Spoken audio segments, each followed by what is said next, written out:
Assalamualaikum warahmatullahi wabarakatuh. Ustadz, teman saya mengamanahkan pertanyaan. Teman saya pernah berzina, tapi tidak sampai hamil, dan dia kini telah bertobat. Yang ingin teman saya tanyakan, apakah yang harus dilakukan? Menyembunyikan aib itu atau berseturan kepada keluarga? Terima kasih. Dia laki-laki perempuan? Tulisannya, ini temannya soalnya. Kalau laki-laki berzina, habis itu dia nikah, istrinya kan nggak tahu kan? Nggak tahu, karena nggak ada labelnya. Beda sama perempuan.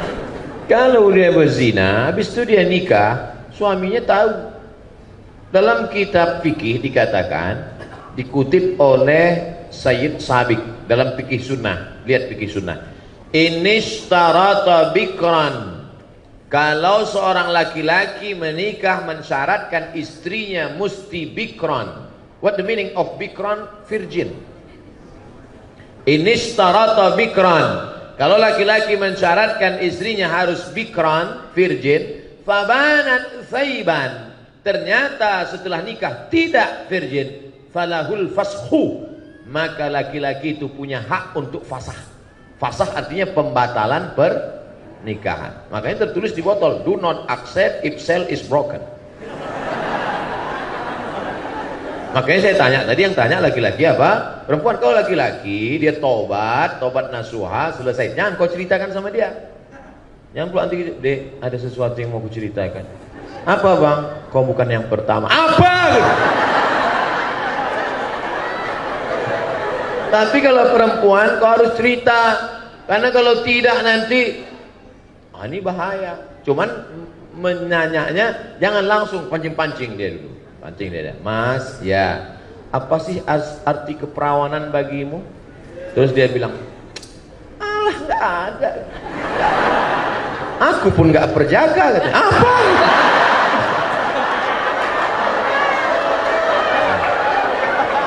Jadi hati-hati. Kalau memang dia siap menerima, lanjutkan. Tapi kalau tidak, itu nanti bisa menjadi fasah namanya. Apa namanya? Fasah. Fasah itu artinya pembatalan pernikahan karena laki-laki punya hak.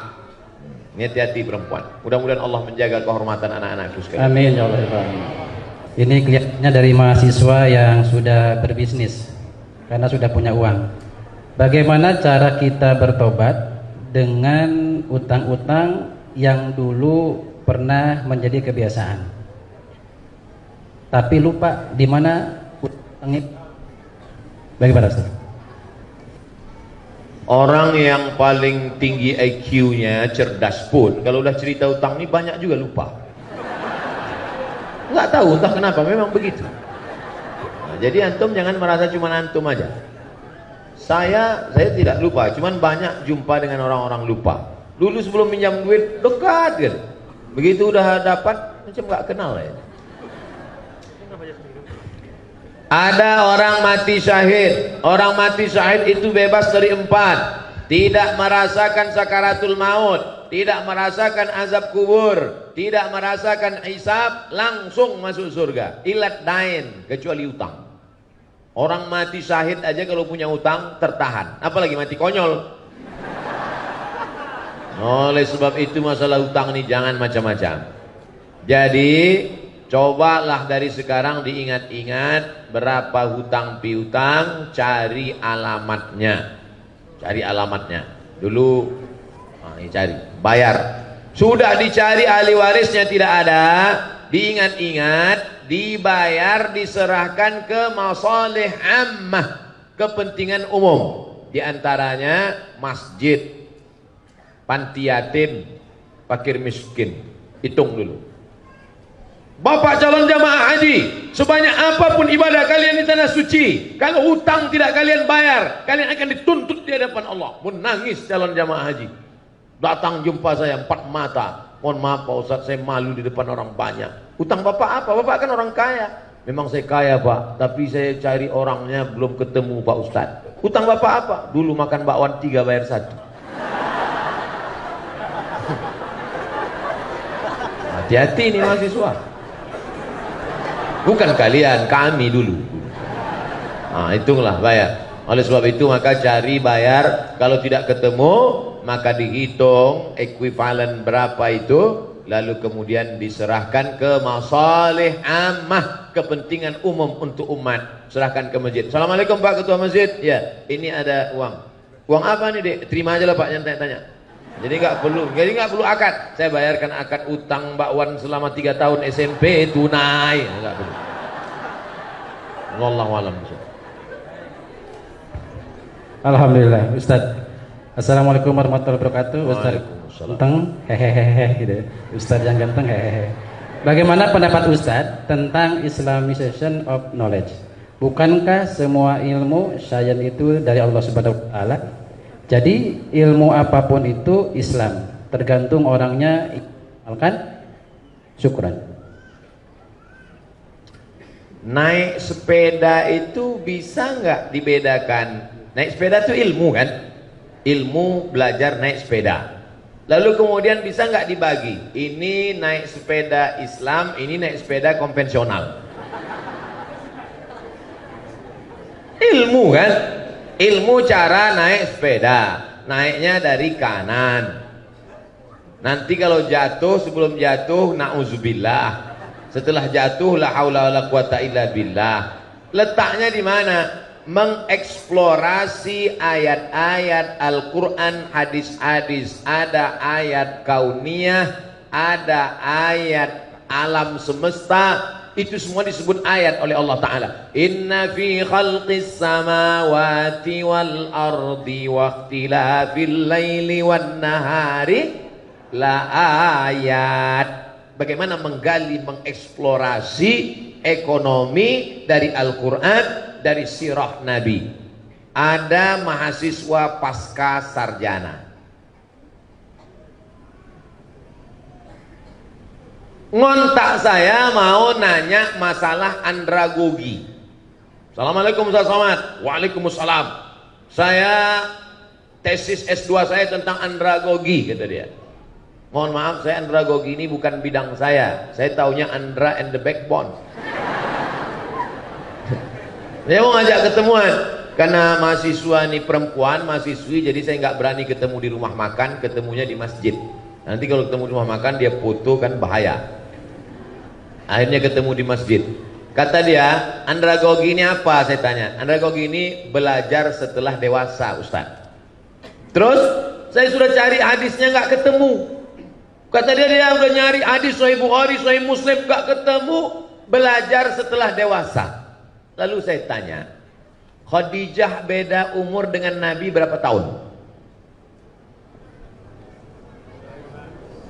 Waktu Nabi umur 25, Khadijah umur 40. 40 dengan 25 berarti perbedaan umur 15. Waktu Nabi dapat wahyu umur 40, berapakah umur Khadijah? 55. Berarti dia belajar Islam umur berapa? 55. Belajar Islam setelah umur 55 itu apa namanya? Andragogi. Ketika saya tanya gitu, berapa umur Khadijah belajar Islam? 55 Ustaz. 55 itu anak-anak apa dewasa? Dewasa. Apa itu namanya?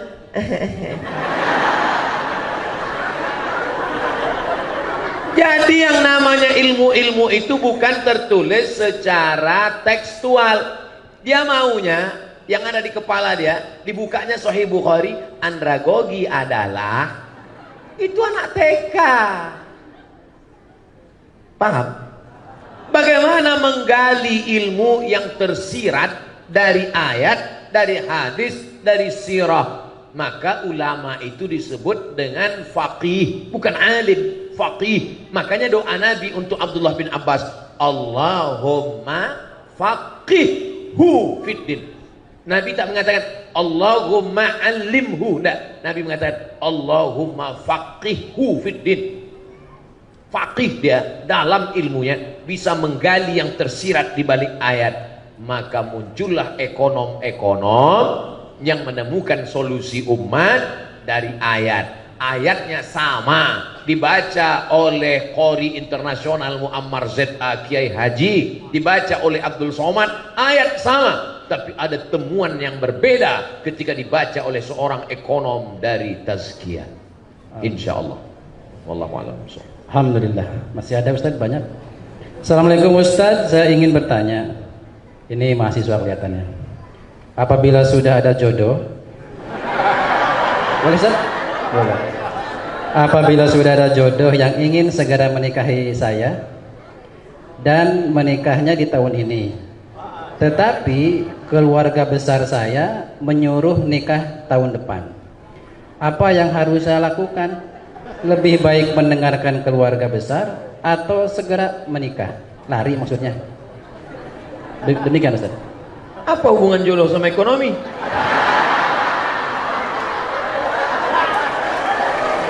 Karena jodoh terkendala disebabkan oleh Ekonomi. banyak yang ngaku. Jadi ekonomi ini menggantung kepada segala aspek. Ibadah menjadi khusyuk karena ekonomi. Ceramah menjadi khusyuk. Kenapa saya ceramah di Tazkiyah ini khusyuk? Ekonominya bagus, AC-nya kencang.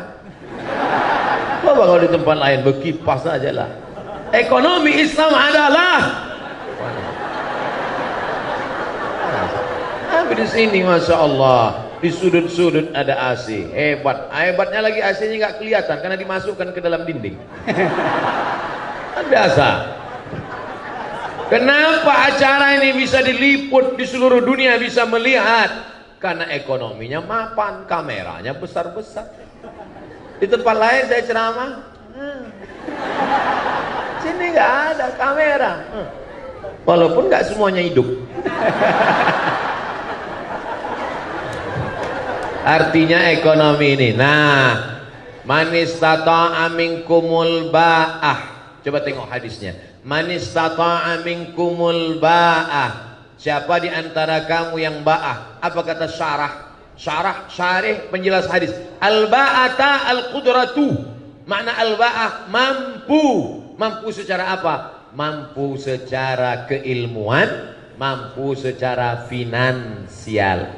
Man istata'a minkumul ba'ata. Siapa di antara kamu yang sudah mampu menikah, falyatazawwaj fa innahu aghaddu lil basar. Karena menikah itu menundukkan pandangan, wa ahsanu lil farj, menjaga kemaluan. Faman lam yastati, siapa yang tak sanggup, fa alaihi bis-shaum, banyak-banyak puasa. Jadi adik-adik mahasiswa yang belum mampu menikah, kalian puasa aja dulu.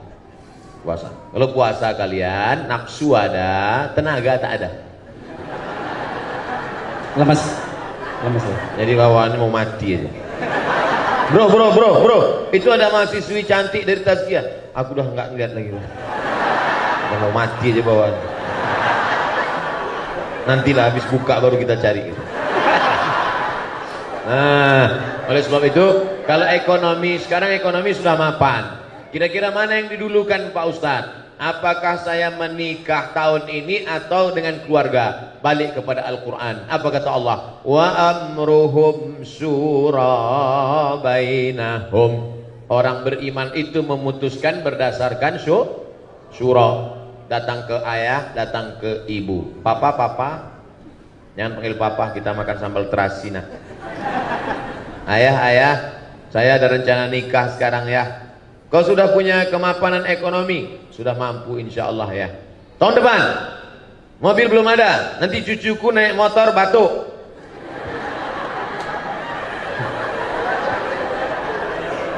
Ah ini, apa kata Allah? Iyakunu fuqara. Kalau calon mantumu itu fuqara, miskin, yughnihimullah. Allah yang akan membuat dia kaya. Nanti datang ke dia. Kamu mau minang anak saya? Iya Pak. Datang aja naik Grab.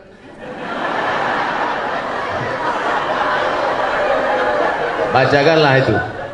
Ingat-ingat yang saya sampaikan tadi. Iyakunu fuqara yughnihimullah. Kalau yang datang ini miskin, Allah akan mengkayakan dia. Pergi pulang gitu. Yang nyampaikan itu jangan mulut kamu, pinjam mulut orang lain. Yang kira-kira ngomongnya didengar sama orang tua. Datangi ibu rektor. Datangi Dr. Sapi Antonio, mereka yang ngomong. Jangan mentang-mentang kamu udah ngaji pulang kamu yang menceramahi orang tua. Ayah sini, mama sini. Assalamualaikum. Begitu. Musyawarah. Jangan nikah diam-diam. Nanti sudah punya anak baru kalian pulang kampung. Orang tua tak tahan darah tinggi. Pulang kalian bukan bawa ijazah, bawa menantu sama anak. Mati dia. Musyawarah baik-baik. Jangan sampai menjadi penyesalan. Bagus kalau mahasiswa-mahasiswi mapan menikah, dua-dua tercapai insya Allah. Mudah-mudahan semuanya disegerakan Allah menikah. Yang bilang amin yang belum nikah aja. Wallahu a'lam. Waalaikumsalam. Ustadz, ini ada lagi. Ustadz, saya mahasiswi semester 5. Cita-cita saya meninggal husnul khotimah. Subhanallah. Tetapi hobi saya berbuat maksiat. Enggak linear. Ingin mati tapi maksiat.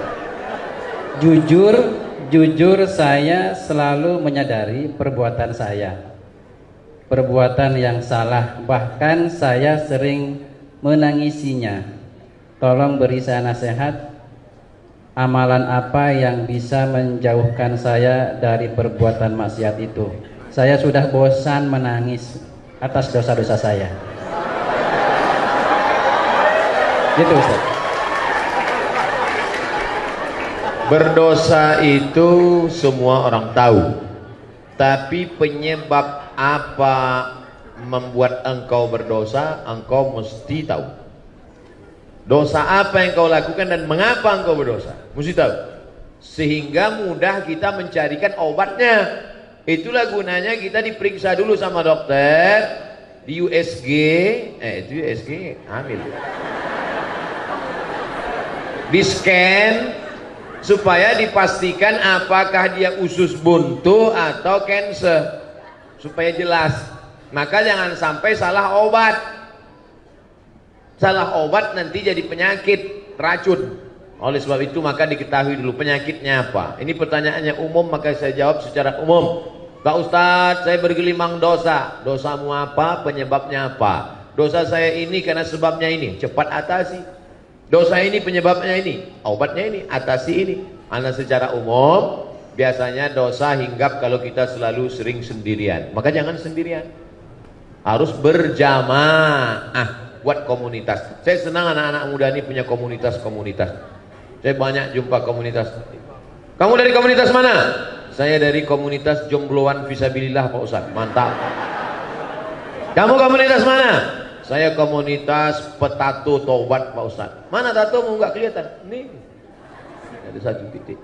Kamu komunitas mana? Saya dari komunitas subuhan berjamaah Pak Ustaz. Bagus. Nah, jadi yang pertama jangan sendiri, jangan pernah sendiri. Sekarang ini komunitas tazkiyah. Nanti pulang ke kos-kosan, mulai setan mendekat.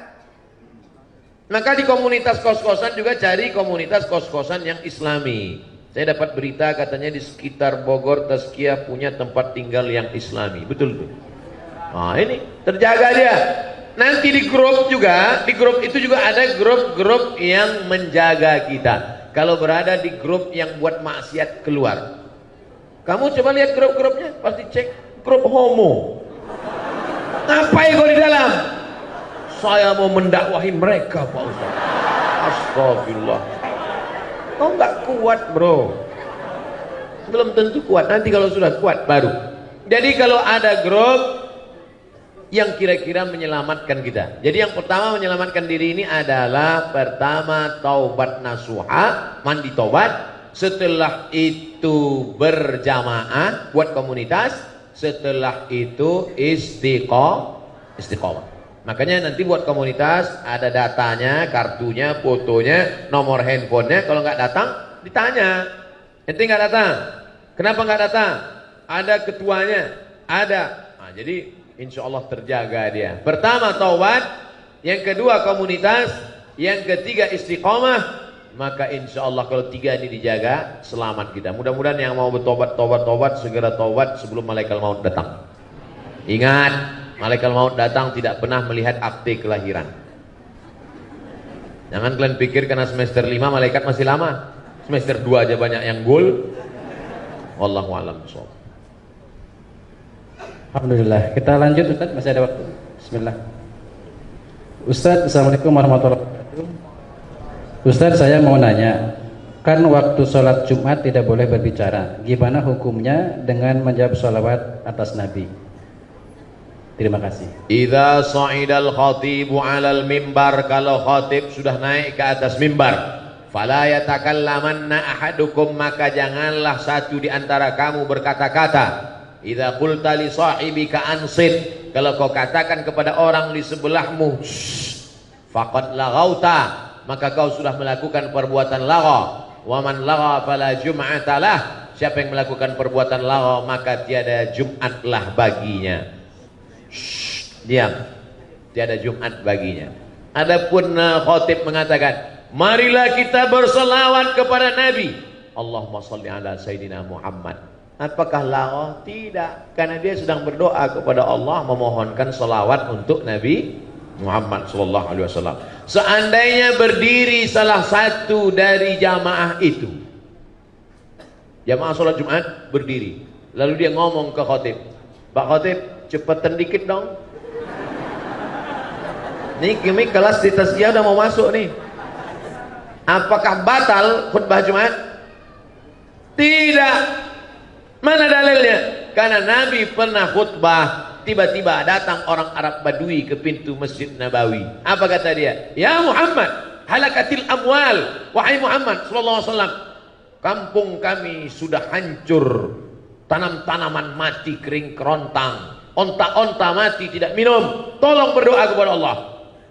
Apakah Nabi waktu itu ngomong batal sholat Jumat? Nah, Nabi angkat tangan. Nabi angkat tangan, apa kata Nabi? Aghithna, aghithna, aghithna. Itulah yang disebut dengan istisqa dalam khutbah Jumat. Nabi justru berdoa, minta supaya turun hujan.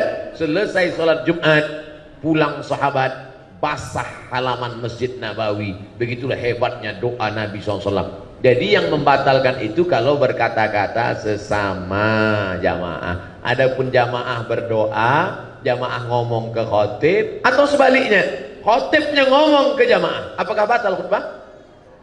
Tidak. Nabi sedang khutbah, tiba-tiba ada seorang laki-laki datang, langsung duduk. Apa kata Nabi? Qum, berdiri, berdiri, berdiri kata Nabi. Nabi suruh dia sholat 2 rakaat. Andai saya sedang khutbah, tiba-tiba datang seorang laki-laki duduk, saya suruh dia berdiri, berdiri. Tapi belum pernah lagi. Qum, berdiri sholat. Makanya kalau adik-adik terlambat, jangan langsung duduk waktu sholat Jumat, tetap sholat 2 rakaat. Tapi janganlah sholatnya di depan khatib. Ini udah terlambat, bikinlah ke pinggir-pinggir sana. Ini udah terlambat di depan khatib. Allah, pakai baju kaos, tulis ini, emang masalah buat Allah. Allah malam. Ustaz, ada 3 lagi, boleh? Baik. Assalamualaikum warahmatullahi wabarakatuh. Ustaz, teman saya mengamanahkan pertanyaan. Teman saya pernah berzina, tapi tidak sampai hamil, dan dia kini telah bertobat. Yang ingin teman saya tanyakan, apakah yang harus dilakukan? Menyembunyikan aib itu atau berterus terang kepada keluarga? Terima kasih. Dia laki-laki perempuan? Tulisannya, ini temannya soalnya. Kalau laki-laki berzina, habis itu dia nikah, istrinya kan nggak tahu kan? Nggak tahu, karena nggak ada labelnya. Beda sama perempuan. Kalau dia berzina, habis itu dia nikah, suaminya tahu. Dalam kitab fikih dikatakan, dikutip oleh Sayyid Sabiq dalam fikih sunnah. Lihat fikih sunnah. Inishtarata bikran, kalau seorang laki-laki menikah mensyaratkan istrinya mesti bikran. What the meaning of bikran? Virgin. Inishtarata bikran, kalau laki-laki mensyaratkan istrinya harus bikran, virgin, fabanat thaiban, ternyata setelah nikah tidak virgin, falahul fashu, maka laki-laki itu punya hak untuk fasah. Fasah artinya pembatalan pernikahan. Makanya tertulis di botol, do not accept if cell is broken. Makanya saya tanya tadi, yang tanya laki-laki apa? Perempuan. Kalau laki-laki dia tobat nasuha, selesai. Jangan kau ceritakan sama dia. Jangan pula nanti, dek, ada sesuatu yang mau ku ceritakan. Apa bang? Kau bukan yang pertama. Apa? Tapi kalau perempuan kau harus cerita, karena kalau tidak nanti ini bahaya. Cuman menanyanya jangan langsung pancing-pancing dia dulu. Pancing dia, Mas, ya, apa sih arti keperawanan bagimu? Terus dia bilang, alah, nggak ada. Aku pun nggak perjaka, katanya. Apa?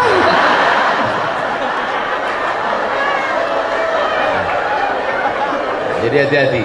Kalau memang dia siap menerima, lanjutkan. Tapi kalau tidak, itu nanti bisa menjadi fasah namanya. Apa namanya? Fasah. Fasah itu artinya pembatalan pernikahan karena laki-laki punya hak. Ini hati-hati perempuan. Mudah-mudahan Allah menjaga kehormatan anak-anakku sekalian. Amin ya Allah. Ustaz, dua lagi. Bagaimana jika perekonomian di dunia berbasis Islam? Akan seperti apa perekonomian itu? Apakah masih ada kemiskinan? Apakah masih akan terjadi inflasi? Kita bicara tentang ekonomi di alam goib atau alam nyata? Saya tanya sekali lagi. Bicara ekonomi Islam ini bicara teori di alam kertas, makalah, seminar, lokakarya, atau pernah nyata di alam nyata? 2,5 tahun jadi khalifah dan dia menantang siapa yang bisa berjalan kaki dari Son'a ke Darul Bayda. Son'a, Yaman.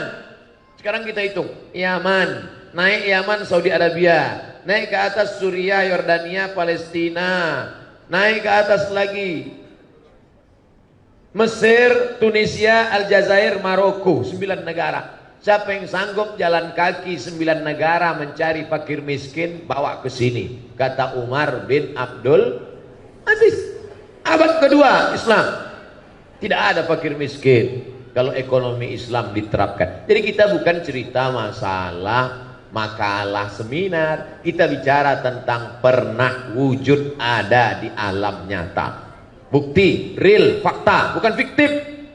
Jadi orang Islam cerita ekonomi ini bukan dongeng, bukan cerita tentang masalah. Ini mesti diwujudkan kepada umat Islam.